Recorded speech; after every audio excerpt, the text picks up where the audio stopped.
What's up, everyone? How's it going? Andrew from MMA here, and I'm a little bit late to this news, but today I just want to kind of give my basic thoughts, first impressions, maybe early predictions on a lot of the news dropped by Dana White. I believe it was on Wednesday night. I've been a little bit busy and I haven't really had the opportunity to do so that's pretty much why I'm late. But before it's too late, I wanted to say some stuff, but beforehand, you guys can just do me the favor of hitting subscribe. We're really close to 400 subscribers. I'd greatly appreciate it. Leave a comment down below what you guys think. Help promote the channel. I'm trying to get somewhere, but if you guys can help me out, greatly appreciate it. But enough said. Biggest news: Diego Lopes, Alexander Volkanovski, UFC 314. Sensational. I knew this fight was pretty much in the works for almost the latter half of 6 months. Maybe it was planned for as an interim for a little while there at UFC 312, and then just fell through. UFC, I think maybe that's why UFC 312 was so trash. Maybe they wanted that on there, but they were probably still trying to work things out with Ilia.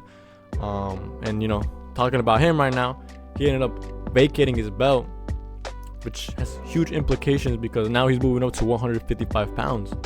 So a lot of fresh stuff's happening, a lot of interesting stuff, and also a lot of confusing stuff. So yeah, Diego Lopes, Alexander Volkanovski, undisputed belt, absolutely huge.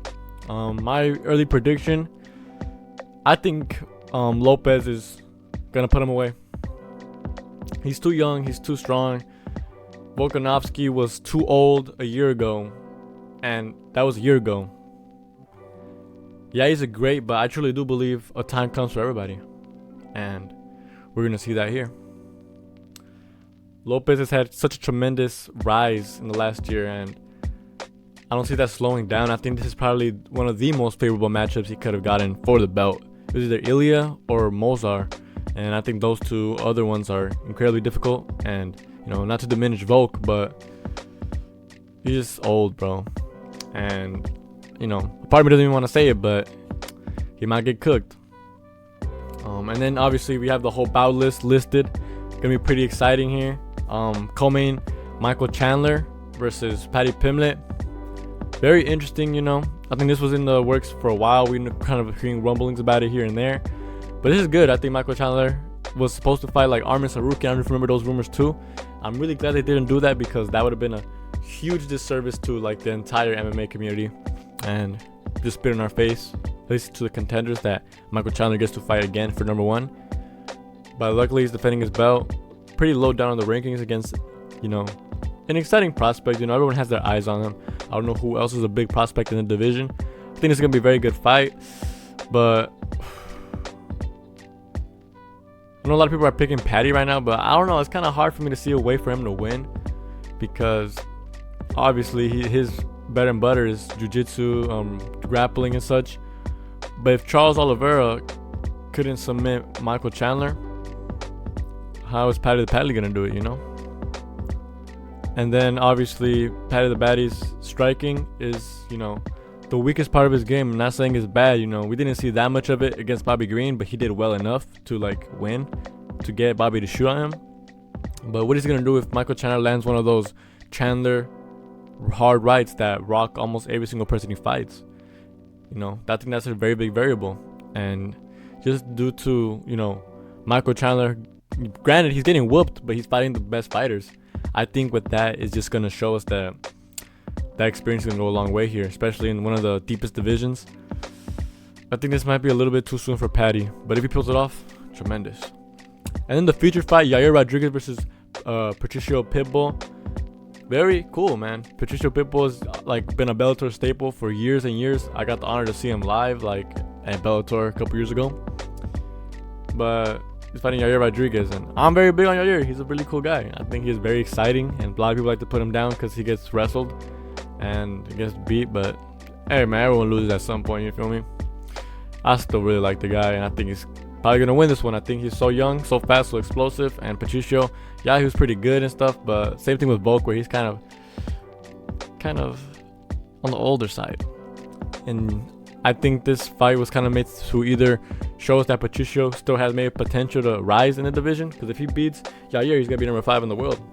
Maybe one more fight and he fights for the belt. But if he loses, then we just boost Yair. It's a win-win for the UFC. But yeah, I got Yair winning that one. And then Jeff Neal versus Carlos Prates. Oof, my unk Jeff Neal, bro. Kind of sad that he's gonna fight another up-and-coming prospect who's so dangerous. Oh, dude, it's hard, man. This is gonna be a primarily like standing fight, and Carlos Prates is so dangerous, bro. I mean, it's really hard to lean like towards Jeff here, but I just think Carlos Prates is a little bit too much, a little bit too soon. What am I saying?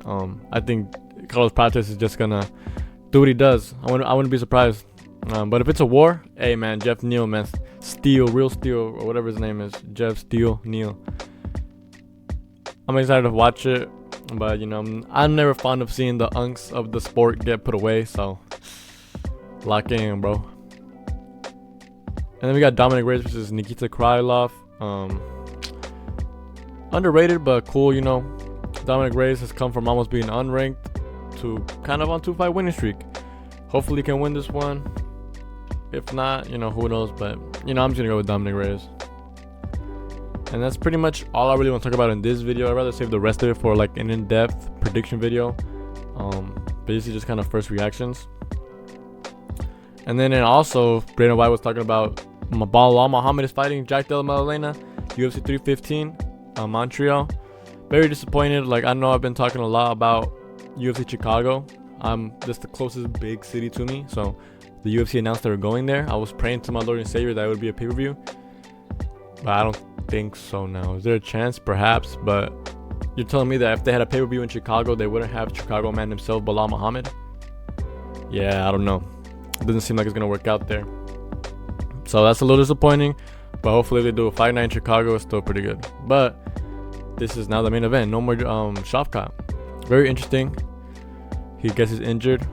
JDM was pulled from the Leon Edwards fight. He's gonna fight him now, and I for one love it because I'm kind of big on JDM. I think he's very cool. I love his boxing a lot.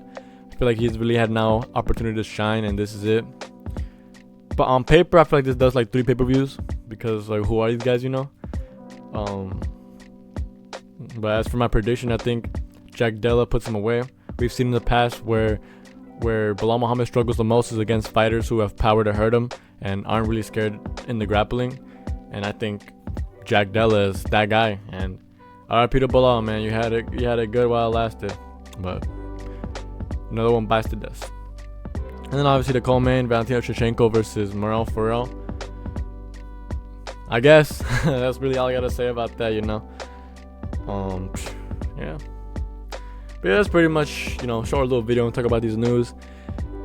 Dude, man, a lot of my life is going on, but I still want to prioritize the channel. I still want to grow. I still see a lot of stuff. I don't know if you guys seen, but I'm starting to make YouTube shorts. They're pretty ass, but it's hard to hit the home run on the first swing, So I'm gonna keep trying. I'm gonna keep getting better. Thank you all for your support. If you guys are new around here, be sure to subscribe. Thank you so much. Like I said, I can't thank you guys enough for everything. Have a good day. Bye.